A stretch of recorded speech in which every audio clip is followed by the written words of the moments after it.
Okay, this third graphing rational function problem, similar to the others, we're going to go through the same steps. So, on top, we just have x squared minus 5x plus 4. On the bottom, 2x squared minus 2x. Now I can tell just by looking at it that on the bottom I'm going to have a GCF. Right? My GCF here is going to be 2x. They both have a 2 and they both have an x. Okay, when I pull that 2x out, divide by 2x, we get x minus 1. So that's my denominator. And that's nice because it factored it for us. So now let's go up to the top. We need something that multiplies to 4 and adds up to negative 5. So that's going to be negative 1 and negative 4. Okay, now before we cancel anything out, let's find our domain. So this right here is going to give us 0. This chunk gives us 1, so we know we need to skip 0 and 1. So negative infinity to 0, skip 0, up to 1, skip 1, and to infinity. Okay, now that we found our domain, we can cancel out. So all that's left is x minus 4 over 2x.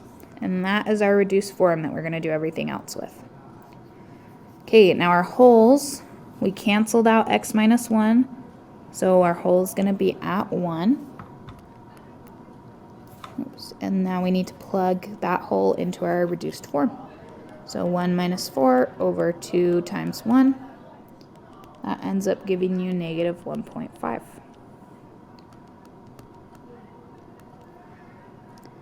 Okay, vertical asymptote, we look at our denominator. 2x equals 0. That gives us x equals 0 for our vertical asymptote. Okay, horizontal asymptote, we're looking at our degrees on the top and bottom. So our leading term on top is going to be x. On the bottom, it's 2x. X's are the same, so they cancel out, and we're left with 1/2. So our horizontal asymptote here is 1/2. Okay, x-intercepts, we need to look at our numerator. So x minus 4, set it equal to 0, and we get 4 for our x-intercept. Okay, and then lastly, well, not lastly, we need to find our y-intercept. Okay, so we plug in 0 to our reduced form. So we have 0 minus 4 over 2 times 0. Okay, now that 2 times 0 means we're going to be dividing by 0. So that's undefined, does not exist. We do not have any y-intercepts. Oops, not any, none. Okay, and that kind of makes sense, right? Because we have a vertical asymptote at 0. Okay, that's going to cross through here and basically make it so we know we can't touch the y-axis. Okay, let's finish graphing the rest of everything. Now you don't have to do this, but I'm going to because of just the way that the numbers, we have some 1/2 stuff. So I'm going to go out 1. I'm going to go out by 2's on, or 2 spaces on everything. Let's see.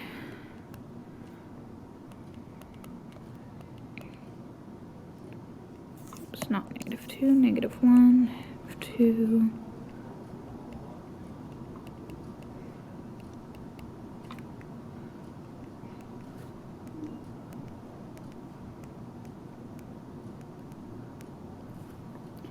Okay, and I just like to do this if I can because it's kind of nice. It's kind of easier to do, but sometimes, you know, you need those higher numbers, so you don't really have room to do this. Okay, so we have our horizontal asymptote at 0. Our vertical asymptote, and our horizontal asymptote is going to be at 1/2. That's going to be about right there. Okay, now let's draw our graph. So we have a whole at 1, negative 1.5. So I'm going to go over 1, down 1.5, that's a whole. Okay, I already did the asymptote, so we have an x-intercept at 4. and then we don't have a y-intercept. So we only have these 2 points on this one. So the right side of the graph, we can tell it's going to look like this. The left side, we need to figure out if it's up above the y or the horizontal asymptote or below.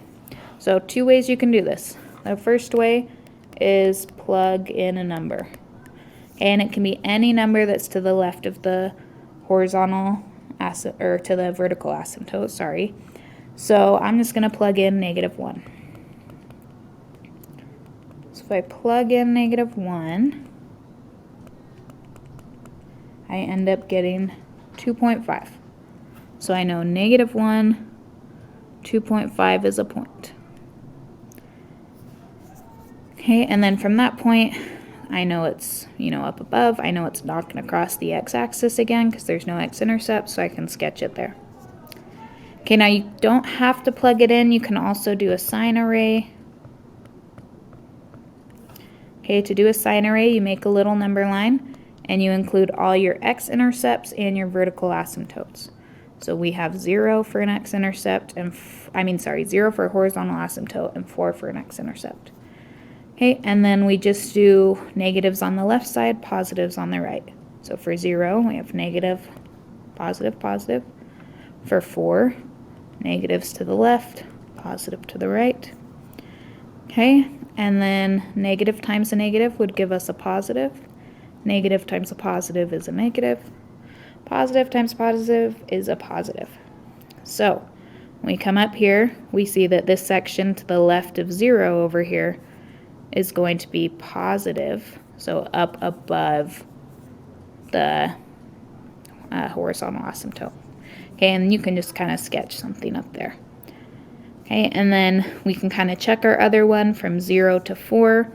We should be negative or below the x-axis, which we are.